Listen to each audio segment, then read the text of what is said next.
வணக்கம் நேயர்களே, இது ஷர்மிளா டாக்கீஸ். நான் உங்கள் டாக்டர் ஷர்மிளா. மீண்டும் போலீஸ்காரர்களுக்கும் அண்ணாமலைக்கும் பிரச்சனை என்னன்னு கேட்டா, நேத்து திரும்பவும் கோயம்புத்தூர்ல 10 மணிக்கு மேல இவர் பிரச்சாரம் பண்றாரு. அப்படிங்கும் பொழுது போலீஸ் அங்க போய், இல்ல நீங்க 10 மணிக்கு மேல பிரச்சாரம் பண்ணக்கூடாது, இது தேர்தல் விதிகளுக்கு மீறின ஒரு விஷயம், ஏற்கனவே இந்த மாதிரி ஒரு வாட்டி பண்ணீங்க, உங்களை தடுத்து நிறுத்தணும், இந்த வாட்டி மறுபடியும் நீங்க அதே தப்பு பண்றீங்க, இதை பண்ணக்கூடாது, அதனால உங்க வண்டியெல்லாம் எடுத்துக்கிட்டு வேற ரூட்ல போங்க, திரும்பி போங்க அப்படிங்கிற ஒரு விஷயத்த சொல்லியிருக்காங்க. உடனே இவங்க எல்லாம் இறங்கி தாமரைங்கிற வார்த்தையை சொன்னேன், அண்ணாமலை சொன்னேன், எந்த வார்த்தை சொன்ன நீங்க காட்டுங்க.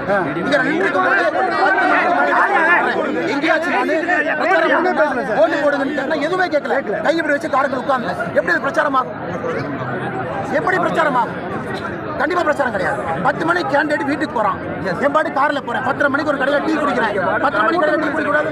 நான் வெறும்னா கைய சச்சிட்டு கும்பிட்டுட்டு தான் வரப்போறேன் அப்படின்லாம் ஆர்கியூ பண்ணிருக்காங்க. இருந்தாலும் போலீஸ் ரொம்ப தீர்மானமா, இல்ல நீங்க 10 மணிக்கு மேல எந்த விதமான பிரச்சாரத்திலும் ஈடுபடக்கூடாது, இது தேர்தல் விதிக்கு மீறின ஒரு விஷயம், அதனால தயவு செஞ்சு கலைஞ்சு போயிடுங்க அப்படின்னு சொல்லியிருக்காங்க. இதை இன்னைக்கு சமூக வலைதளங்கள்ல ஒரு பதிவா போடுறாரு. என்ன சொல்றாரு? திமுக அரசாங்கம் தோல்வி பயம் வந்துருச்சு, தோற்றுருவாங்கிற பயத்துல திமுக அரசாங்கம் போலீஸை ஏவி விட்டு எங்களை தடுக்குது, மக்களை சந்திக்க அலோவ் பண்ண மாட்டேங்கிறாங்க அப்படிங்கிற குற்றச்சாட்டுகளை வைக்கிறார். சார், இந்த மாதிரி பேசாதீங்க. ஒரு திமுக உடன்பிறப்பு, திமுகவுடைய தொண்டர் மாதிரி பேசாதீங்க. என்ன செக்ஷன் வயலேட் பண்றாங்க? இல்ல என்ன செக்ஷன்? 10 மணி வரைக்கும் பர்மிஷன் எப்படி கொடுத்திருக்கீங்க? லவுட் ஸ்பீக்கர் யூஸ் பண்ணக்கூடாது, பிரச்சாரம் பண்ணக்கூடாது. 10 மணிக்கு எங்க பிரச்சாரம் பண்ண? தாமரை கோட்டு கேட்டா யாரு கேட்கல, அவர் கேட்கல. தாமரை கோட்டு போ எங்க கேட்ட? தாமரை லவுட் ஸ்பீக்கர் போடல, லைட் போடல. அப்புறம் நீங்க அந்த பொதுமக்கள் முன்னையாவது இவர் பண்ற அபத்தத்தெல்லாம் பார்த்து திட்டணும்னு தோணும். இப்பெல்லாம் திட்ட கூட மூடு இல்லைங்க, அந்த அளவுக்கு சலிச்சு போச்சு. இவர் ஒரு பெரிய ஐபிஎஸ் ஆபீசர் அப்படிங்கிறாரு, 2 லட்சம் கேஸ் நான் ஃபைல் பண்ணிருக்கிறேங்கிறாரு, 20,000 புக்கு படிச்சிருக்கிறேங்கிறாரு. அடிப்படை தேர்தல் மாரல் கோட் ஆஃப் கான்டக்ட் என்ன அப்படிங்கறத கொஞ்சம் தெளிவா படிச்சிருக்கீங்களா? ஆரம்ப காலங்கள்ல தேர்தல் பிரச்சாரத்துக்கு நேர வரையறை எல்லாம் எதுவுமே கிடையாது. விடிய விடிய தலைவர்கள்லாம் பிரச்சாரம் பண்ணிருக்கிறாங்க. கலைஞர் வருவார் அப்படின்னு 9 மணிக்கு வராருன்னு சொல்லிட்டு கால் கணக்க காத்துட்டு இருப்பாங்க தொண்டர்கள். ஆனா பிரச்சாரம் எல்லாம் முடிச்சுட்டு அவர் அந்த பாயிண்ட்டுக்கு வர்றதுக்கு 2 மணி ஆகும். ஆனா 2 மணி ஆனாலும் தலைவரோட பேச்சை கேட்கணும் அப்படிங்கிறதுக்காக தொண்டர்களும் சரி மக்களும் சரி காத்துக்கிட்டு இருப்பாங்க ஆவலா. அது ஒரு காலகட்டம். அதுக்கப்புறம் பாத்தீங்கன்னா 10 மணிக்கு மேல பிரச்சாரம் பண்ணக்கூடாது அப்படின்னு சொன்னாங்க. அப்ப கூட தலைவர்கள், அது கலைஞர் ஆகட்டும் இல்ல அம்மையார் ஜெயலலிதா ஆகட்டும், ரோட்ல போவாங்க, வெறும் சின்னத்தை காமிச்சிட்டு வெறும் கை எடுத்து கும்பிட்டு போயிட்டு இருந்தாங்க. அது ஒரு காலகட்டம் இருந்தது. அப்புறம் அதையும் ரெஸ்ட்ரிக்ட் பண்ணாங்க. 10 மணிக்கு மேல எந்த விதமான பிரச்சாரத்தையும் பண்ணக்கூடாது அப்படிங்கிறது தேர்தல் ஆணையம் கொடுத்த மாரல் காட் ஆஃப் கான்டக்ட்ல ரொம்ப தெளிவா இருக்கு. கடந்த சில வருடங்களா அதுதான் நார்ம்ஸ். அதை எல்லா பொலிட்டிக்கல் பார்ட்டிஸும் அதை ஃபாலோ பண்றாங்க. அப்போ உங்களுக்கு மட்டும் என்ன விதிவிலக்கு மிஸ்டர் அண்ணாமலை? எனக்காக 2000 பேர் காத்துட்டு இருக்காங்க, நான் அங்க போய் ஒரு வணக்கம் வைக்க போறேன். இப்ப நீங்க சொல்ற மாதிரி மத்த பார்ட்டியோட கேண்டிடேட்ஸோ கிளம்பி வந்தாங்கன்னா அங்க எவ்வளவு கன்ஃபியூஷன் ஏற்படும் யோசிச்சு பாத்தீங்களா? ஒரு கேண்டிடேட்டா நீங்க மட்டுமா போறீங்க? உங்களை சுத்தி ஒரு 50 அல்லக்கை உங்க கூட வருது. ஒண்ணுமில்லாத பிரச்சனைக்கே ஜெய் ஸ்ரீராம் பாரத் மாதா கி ஜெய்ங்கிறாங்க. அப்படியே ஒரு 2000 பேர் வெயிட் பண்றாங்கன்னா காசு கொடுத்து கூட்டிட்டு நிக்க வச்சிருப்பீங்க. அதனாலதானே இவ்வளவு பதட்டம். ஐயோ, இவ்வளவு காசு செலவழிச்சு கொண்டு நிக்க வச்சிருக்கிறோமே கூட்டத்தை, நம்ம போய் பார்க்கலன்னா எல்லாம் வீணா போயிடுமே, போட்ட முதலீடு வீணா போயிடுமேங்கிற வருத்தம் தானே. அந்த கவலையில தானே இப்படி எல்லாம் பேசுறீங்க. நீங்களும் சரி, உங்க தலைவர் மோடியும் சரி, தேர்தல் விதிமுறைகளை எங்கேயாவது ஃபாலோ பண்றீங்களா? மதத்தை வச்சு பிரச்சாரம் பண்ணக்கூடாதுன்னு சொல்றாங்க, மோடி கேக்குறாரா?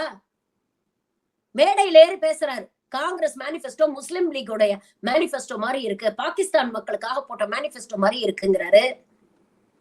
ஆட்டுக்கறி சாப்பிட்டு பெரும்பாலான இந்துக்களுடைய மனசை புண்படுத்துறாரு ராகுல் காந்தின்னு பேசுறாரு.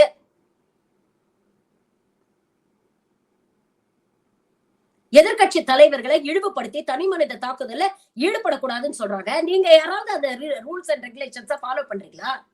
மாரல் கோட் ஆஃப் கான்டக்ட் நிலுவையில் இருக்கும் பொழுது மாநில போலீஸாக இருந்தாலும் சரி, இல்ல சென்ட்ரல்ல இருந்து இறக்கக்கூடிய பாராமிலிட்டரி போர்சஸா இருந்தாலும் சரி, நேரடியா எலெக்ஷன் கமிஷனுக்கு தான் ரிப்போர்ட் பண்ணும். Local law and order situation அப்படின்னா மட்டும்தான் அது ஸ்டேட் கவர்மெண்ட் இன்வால்வ் ஆகும். மற்றபடி எலெக்ஷன் சம்பந்தப்பட்ட எல்லா விஷயங்களிலும் அவங்களுக்கு எல்லா விதமான இண்டிகேஷன்ஸும் சரி, அவங்களுக்கு எல்லா விதமான அறிக்கைகளும் சரி, இல்ல அவங்களுக்கு எல்லா விதமான இன்ஸ்ட்ரக்ஷன்ஸும் சரி எலெக்ஷன் கமிஷன்ல இருந்து தான் வரும். அப்ப இதுல திமுகவுக்கு என்ன ரோல்? போலீஸ்காரங்கள திமுக மிஸ்யூஸ் பண்றாங்க. நீங்க மிஸ்யூஸ் பண்ணல, அதெல்லாம் எதிர்த்து உங்களால கேள்வி கேட்க முடியல. எலெக்ஷன் கமிஷனரோட எலெக்ஷன் கமிஷனர்ஸே யாருங்க அப்பாயிண்ட் பண்ணாங்க? உங்க மோடி அமித்ஷாவும் சேர்ந்து தானே அப்பாயிண்ட் பண்ணாங்க. அவங்களுக்கு கீழே தானே வந்து தேர்தல் கமிஷன்ல இருக்கக்கூடிய அதிகாரிகள் எல்லாம் செயல்பட்டு இருக்காங்க. அப்ப அவங்கள போய் கேள்வி கேளுங்க. இதுல திமுக எங்க இருந்து வந்தது? இப்படி தொடர்ந்து ஏதாவது ஒண்ணுமில்லாத உப்பு சப்பில்லாத விஷயத்தை எல்லாம் ஊதி பெருசாக்கும் பொழுது என்ன தெரியுமா தெளிவா தெரியுது? தோல்வி பயம் வந்துருச்சு. அதுவும் சாதாரண தோல்வி இல்ல, நமக்கு இங்க டெபாசிட்டே கிடைக்காது அப்படிங்கிற அளவுக்கு ஒரு படு தோல்வியை நாம சந்திக்க போறோம் அப்படிங்கிற பயம் உங்களுக்கு வந்துருச்சு. நீங்க உண்மையிலேயே தைரியம் உள்ளவராக இருந்தா, நீங்க பேசுற அளவுக்கு அப்படியே ரொம்ப சுயமரியாதை மிக்கவராக இருந்தா, சட்டமன்ற தேர்தல்ல எங்க தோத்தீங்களோ அங்க போய் நிக்க வேண்டியது தானே சார்? உங்க சொந்த ஒரு கரூர்ல நிக்க வேண்டியது தானே? ஏன் நிக்கல? எதுக்கு கோயம்புத்தூர்ல வந்து நிக்கிறீங்க? ஏன்னா சொந்த ஊர்லயே உங்களுக்கு ஆதரவு இல்ல அப்படிங்கிறது உங்களுக்கு தெரிஞ்சது. இவ்வளவு நாள் அண்ணாமலை அண்ணாமலை மாற்றத்துக்கான அண்ணாமலைன்னு எல்லாரும் தூக்கி வச்சு கொண்டாடினாங்களே, அது ஒண்ணும் இல்ல, சும்மா வெத்து வெட்டு அப்படிங்கிறது எல்லாருக்கும் தெரிய போகும். அந்த பயத்துல இவ்வளவும் பண்றீங்க. இப்ப நான் சொல்றேன், நீங்க சொல்றீங்கல்ல திமுக மேல குற்றச்சாட்டு வைக்கிறீங்கல்ல, நான் கேக்குறேன், இதெல்லாம் ஏன் ஒரு எலாபரேட் டிராமாவா இருக்க கூடாது? எலெக்ஷன் கமிஷன் உங்க கையில தான் இருக்கு. அப்போ உங்க கைக்குள்ள இருக்கக்கூடிய எலெக்ஷன் கமிஷனை வச்சுக்கிட்டு, இங்க இருக்கக்கூடிய ஆட்களை, லோக்கல் அதிகாரிகளை வச்சுக்கிட்டு இந்த மாதிரி ஒரு டிராமாவை செட்டப் பண்ணி திமுக பழி போட்டு இது மூலமா சிம்பத்தி வாங்கி அது மூலமா ஏதாவது ஒரு 2 வாக்கு தேருமா அப்படின்னு நீங்க முயற்சி பண்றீங்கன்னு நான் குற்றச்சாட்டு வைக்கிறேன். இந்த 2000 பேர் காத்துட்டு இருக்காங்க, 2000 பேர் காத்துட்டு இருக்காங்கன்னு சொன்னீங்கல்ல, அந்த 2000 பேர்ல ஒரு 2 ஓட்டாவது உங்களுக்கு விடுமா? அதற்கான கெப்பாசிட்டியாவது உங்களுக்கு இருக்கா? இன்னொரு முக்கியமான சந்தேகம் அண்ணாமலை மீது என்ன வருது அப்படின்னு பாத்தீங்கன்னா, இந்த தேர்தல் பிரச்சார காலத்துல வட மாநிலங்கள்ல இருந்து ஏகப்பட்ட பேர் கோயம்புத்தூர்ல வந்து இறங்கி இருக்கிறாங்க அப்படின்ற குற்றச்சாட்டை எதிர்கட்சி வேட்பாளர்கள் வைக்கிறாங்க. இவங்க எல்லாம் டோர் டு டோர் கேம்பெயின் அப்படிங்கிற பேர்ல போறாங்க.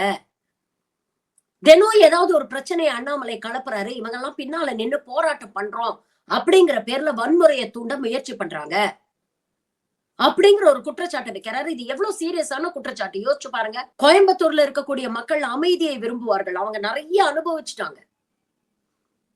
அதுக்கும் காரணம் இந்த பாஜக, இந்த இந்துத்துவ அரசியல் தான். தினம் ஏதாவது ஒரு பஞ்சாயத்தை இழுத்துட்டு வர்றாருல. மத்த கட்சியோட கேண்டிடேட்ஸும் இருக்காங்க, எவ்வளவு அமைதியா வந்து பிரச்சாரம் பண்ணிட்டு போறாங்க. அங்க இருக்கக்கூடிய மக்களுடைய பீஸ் ஆஃப் மைண்டையும் யோசிக்கணும்ல. பசங்க எக்ஸாமுக்கு படிப்பாங்க, வயசானவங்க இருப்பாங்க, ராத்திரியில அவங்களுக்கு ரெஸ்ட் தேவைப்படும். 10 மணிக்கு மேல பிரச்சாரம் பண்றேன்னு சொல்லிட்டு போயிட்டு அங்க போலீஸ்காரங்களோட மல்லு கட்டிட்டு ரோட்ல உட்காந்து நான் வந்து தர்ணா பண்றேன் அப்படின்னு உட்கார்றது, இதெல்லாம் என்ன ஒரு பப்ளிக் நியூசன்ஸ் தானே இதெல்லாம்? நீங்க வந்து கோயம்புத்தூர்ல வேட்பாளர் மட்டும் கிடையாது, ஒரு தேசிய கட்சியுடைய மாநில தலைவர் அப்படிங்கிற பொறுப்போட என்னைக்குதான் நீங்க நடந்துக்க போறீங்க மிஸ்டர் அண்ணாமலை?